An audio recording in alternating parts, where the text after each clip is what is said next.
Él es el general de brigada de la aviación Martín Lón Blanco, doctorado en ciencias políticas, áreas operacionales e inteligencia, piloto de F-16 y de Mirage, piloto de intercambio por 2 años y medio con la Marina Norteamericana, máster en gerencia repito, especialista en áreas operacionales e inteligencia. Exactamente por eso es que queremos conocer su análisis, porque hay cada cantidad de analistas que nunca han hecho jamás el más mínimo estudio y ahora resulta que son los que saben lo que está sucediendo. Pero antes de hablar con usted, bienvenido, antes de hablar con usted quiero decirles 2 cosas. Primero, entrevistando a quién. Antonio Ledesma. Yo le pregunté a Antonio Ledesma, esto se lo estoy diciendo a quienes nos están viendo, Antonio Ledesma, ¿qué sabía él de la reunión el primer año cuando estaba formando su primer gabinete entre Chávez, Luis Michelena, José Vicente Rangel, Carlos Canache Mata y Héctor Alonso López? No mencioné porque se me olvidó, bueno, a Henry Ramos Alú. Héctor Alonso López me escribió diciendo que nunca estuvo en eso, que ni siquiera para esa época él estaba ya en Acción Democrática, y tiene toda la razón. Hablé con el padre Palmar y escuché lo que me declaró el padre Palmar, y el padre Palmar en ningún momento mencionó a Héctor Alonso López, sino que mencionó a Héctor López. Le pregunto, ¿pero quién es Héctor López? Y entonces él me dice que los vio de lejos a todos ellos, que los reconoció a todos, excepto un señor más o menos gordo que preguntó a la persona que estaba con él, ¿y aquel quién es? Y le dijo Héctor López, no Héctor Alonso López. Aclarado ese punto sobre que Héctor Alonso López no tenía nada que ver, ni estaba allí en esa reunión, ni siquiera pertenecía a Acción Democrática. Lo otro que les quiero decir es que mucha gente pregunta que si este espacio tiene una hora determinada. No, no tiene una hora determinada porque todo depende del acceso y la posibilidad de dar la entrevista del invitado. Si ustedes quieren saber a qué hora sale cada programa, pues suscríbase, que no cuesta absolutamente nada. Ahí tienen la palabra suscribirse. Y una vez que se suscriban, que es gratis, le dan a una campanita que aparece allí y cada vez que salga un programa, le va a sonar la campanita indicándole, mira, aquí tienes un nuevo programa. Una vez hecho esto, quiero preguntarle a el general de brigada, pero especialista en áreas operacionales y de inteligencia, ¿qué opina de la operación Gedeón que tanto el gobierno teme, que ha puesto a su gente y a la gente que supuestamente es de la oposición a trabajar contra esta operación, y gente que no, que sí es de la oposición de verdad, pero no está al servicio del régimen, también lo cuestiona, porque cuestionamos absolutamente todo, especialmente lo que tiene que ver con la oposición, mucho más que cuando de nuestros enemigos, que es la gente de Miraflores. Pero eso lo heredamos, me perdona usted, de los españoles. Y lo sé porque yo estudié bachillerato en España. Yo soy venezolano, nacido en Venezuela, y recuerdo que el director del colegio decía, criticaba a eso de los españoles y decía que era envidia, que quien inventó la envidia son ellos. No me consta porque hay españoles que no tienen nada que ver con la envidia, brillantes, pero eso lo decían. O sea que también son unos mal hablados, que son mal hablados por herencia. Cuénteme qué está pasando. Licenciado, la primera cosa es darle las gracias por su prestigioso programa y felicitarlo y felicitarme yo de la labor titánica que usted se ha echado sobre la espalda con un equipo como el del señor Lara Farías, que definitivamente han hecho una labor titánica por la libertad y por Venezuela. Y yo como militar y como venezolano se los agradeceré siempre. Debería empezar para decir qué nos trajo aquí. Bueno, Y lo primero... Gracias, pero tampoco exagere. Muchas gracias, pero no exagere. No No, es nada no, mecánico, ¿no? no estoy exagerando. Usted no sabe la cantidad de esperanzas que ustedes mantienen vivas Eso es en lo que cada queremos. programa. Bueno, Y eso se cuéntame. aprecia. Entonces, fíjese, estos 22 años de tragedia, por supuesto, no es una sola causa, pero la principal militar política ha sido definir mal al adversario. Cuando estamos hablando de un sistema totalitario de izquierda, tenemos que entender, y esto es harto difícil para los militares y harto difícil para los civiles, entender que dentro del sistema marxista-leninista, lo militar y lo político son indivisibles, son una misma cosa. Entonces, por lo menos la operación Gedeón, aunque le puedo poner mi caso, en Vietnam se llama Dao Trang. Tengo una política, ¿cómo la puedo potenciar militarmente? Tengo una acción militar, ¿cómo la puedo ayudar políticamente? Entonces, ¿qué pasa? Que siempre la oposición la han cogido, le han cambiado el paso cuando a la oposición le empieza a marchar bien. Entonces, eso pasa porque el adversario nos conoce a nosotros mejor de lo que nosotros lo conocemos a ellos. Y ellos tienen un plan, no son más inteligentes, ni tienen rayos de visión X, ni nada de eso. Ellos han tenido un éxito porque ellos se apegan a un plan que se probó 70 años en la Unión Soviética, se ha practicado por 60 años en China, 60 años en Cuba, y ellos se pegan muy bien a ese libreto que han usado y han logrado hacer eso.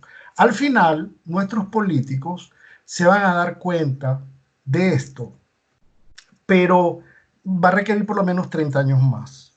Entonces, Ay, no nos asuste. sí, la historia sugiere que los países que han logrado deshacerse y derrotar sistemas totalitarios, porque no es lo mismo una dictadura totalitaria a una dictadura autoritaria. Franco y Pinochet fueron autoritarios, ciertamente, pero no querían cambiar la forma de pensar, ni de comer, ni de actuar del resto de los ciudadanos. ¿Ok? En cambio, en una sociedad totalitaria se quiere cambiar todo, se quiere establecer las horas de comida, qué comer, cuándo, y es una imposición en todo. Todo tiene que ser una imposición y la mitad de la población tiene que espiar a la otra mitad. Entonces, ya si entendemos la diferencia, ya todo se empieza a ser más claro. Sí, pero déjeme decirle una cosa. Antes se necesitaban 30 años, pero el mundo ha cambiado radicalmente, entre otras cosas con las nuevas tecnologías y entre otras cosas porque la gente está hiperinformada, para bien y para mal. Por lo tanto, si esos 30 años de antes se reducen muchísimo en el mundo de ahora, supongo yo, ¿no? Aquí sería muy rápido, en el caso venezolano, si tuviéramos un Winston Churchill, si tuviéramos un Konrad Adenauer, tuviéramos un De Gaulle o tuviéramos un Roosevelt. Entonces, ¿cuál es el denominador común de los tres primeros? Que eran grandes líderes civiles, pero habían tenido una gran experiencia militar.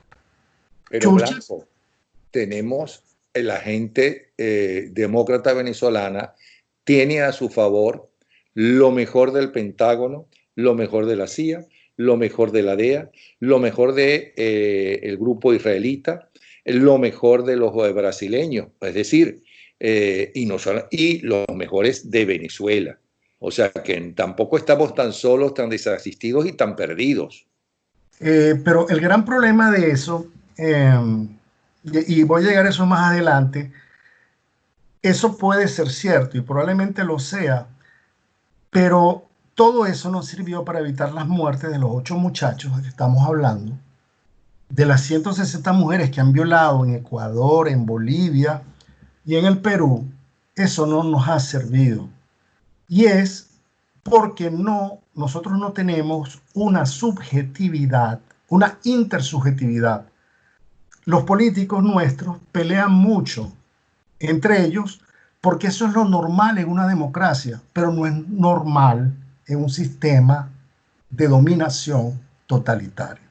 Los militares tampoco hemos hecho un buen trabajo. ¿Por qué? Porque actuamos militarmente solamente sin consideraciones políticas. Entonces, viendo las entrevistas de las personas de ayer, y viendo lo del supuesto contrato la conclusión que yo le voy a decir, viendo las dos cosas, es que fueron dos errores tremendos. Pero sí tengo que confesarle que la gente arriesgando su vida, la gente arriesgando su reputación y su poder político, como es el caso del contrato de Marras, fue un error hermoso. Fue un error motivado por el idealismo y la necesidad de hacer algo. Eso, por supuesto, no quita el hecho de que hayan sido errores. Ok. Frente al famoso contrato, que yo no sé nada de eso, pero creo que es un error firmar el contrato. No creo que es un error buscar gente armada que ayude a restaurar la democracia. Lo que creo que es un error es firmarlo porque podía salir a la luz pública como salió. Pero también tengo un analista, y lo sacaremos mañana o pasado mañana, eso espero, que nos va a decir por qué ese contrato que está allí es falso. Ok, ahí estamos de acuerdo, pero todo lo subyacente, el éxito chavista, al conocernos más que nosotros a ellos, han producido un sistema generalizado de desconfianza.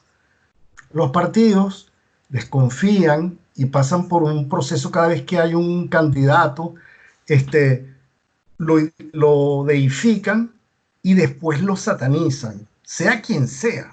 Bueno, en Estados Unidos y en España, usted está en España y yo estoy en Estados Unidos, pasa exactamente lo mismo. Yo creo que en el mundo entero pasa eso. Sí, pero es una cosa que en el caso nuestro es peor porque nosotros tratamos de meter a todo el mundo dentro de la casaca de Simón Bolívar.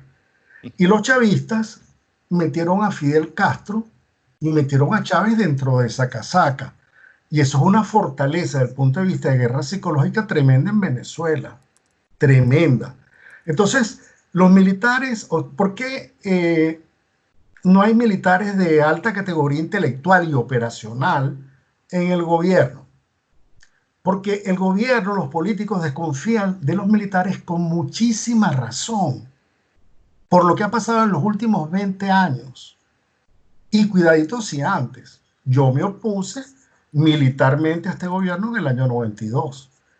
Y desde ese año para adelante, hasta que me votaron en el 2004, me hicieron pasar las de Caín. Y como a mí, a todos los que estuvimos enfrentando el golpismo en las rebeliones del año 92. Muy bien, yo estuve en un sitio sentado en un salón de conferencias donde llegó un presidente electo a decirme que él no iba a juzgar a los golpistas y que los iba a sobreseer. Y si alguno de nosotros no estuviese de acuerdo, que se fuera de baja. Yo me levanté en esa reunión, pero a Dios gracias habían dos superiores, dos generales, uno de ellos ya murió, que me dispararon con la visión de Ultraman. Nunca yo había visto una mirada tan fuerte. ¿Quién fue ese presidente electo? El doctor Caldera. El doctor Rafael Caldera. Entonces, con el alto mando militar ahí. Entonces, los políticos tienen razón para desconfiar de los generales y también porque los generales, muchos, lo que han buscado es de alguna manera conectarse con el gobierno y con el partido que sea. Y ese grado de evaluación que ha llegado al grado de general, que esa es una obra chavista, yo entiendo perfectamente a los capitanes que están haciendo la locura que hicieron, porque yo también fui capitán. ¿Y qué es lo que pasa? Que lo que le han enseñado desde kinder es que los generales de la cuarta éramos unos corruptos que le veíamos la sangre a los niños. Y el ejemplo que han tenido de los generales de la quinta, bueno, ejemplo, de repente estoy exagerando, no consigo la palabra adecuada, el terrible mal ejemplo que han recibido de todos los generales en la Quinta República es para que no confíen en nadie. Entonces, ¿qué pasa? Que tenemos oficiales subalternos que tienen las las hormonas masculinas para arriesgar su vida. Pero tienen dos errores tremendos. No han hecho curso de Estado Mayor, no han hecho curso de altos estudios, no tienen la madurez profesional para hacer tal cosa, pero sí tienen la intención. Y tienen un error tremendo, que es un error gravísimo militar. Los militares cumplimos la orden y los objetivos que dicta el poder político corporizado en el presidente de la República. Ahora, el presidente de la República, para no equivocarse, pone un ministro de la Defensa o pone un comandante operativo de las Fuerzas Armadas, y esa es la forma de no equivocarse. Entonces, en los Estados Unidos, que es el país más avanzado en eso, y en Inglaterra, ¿qué hacen ellos? Ellos dan la misión, y después que dan la misión, no se meten más en eso, porque saben que ese micromanagement, esa microgerencia, va en contra del cumplimiento de la misión. Ok, ya sabemos entonces, dicho por un analista que estudió para eso, como es el general de brigada Martín Lon Blanco, por qué ya llevan 22 años y qué pasa con civiles, o sea, con dirigentes políticos y militares que no han podido acabar con esto. Sin embargo, no solamente ellos no han podido acabar con eso, la ayuda internacional hasta ahora tampoco, que es verdad que es mucho más lenta. Esta es la primera parte. Yo quisiera que ahora, en la segunda parte, yo sé que usted no pertenece a la Operación Gedeón, pero sé que usted sabe bastante de la Operación Gedeón y sé hasta dónde puede hablar, porque estos analistas también le están diciendo a los militares, ¿no?, qué debían haber hecho, qué debían haber dicho. O sea, parece que saben más que los que han estudiado para eso. Pero usted sí sabe y ha estudiado para eso. ¿Qué operación es esa? ¿Qué ha sido lo positivo, lo negativo? Primero, si es real. Y luego le voy a preguntar sobre todas las críticas que la gente en la calle que hace críticas suele hacerle. Pero esto es en la segunda parte. Ya regresamos con la segunda parte, ¿sí? En un momento regresamos.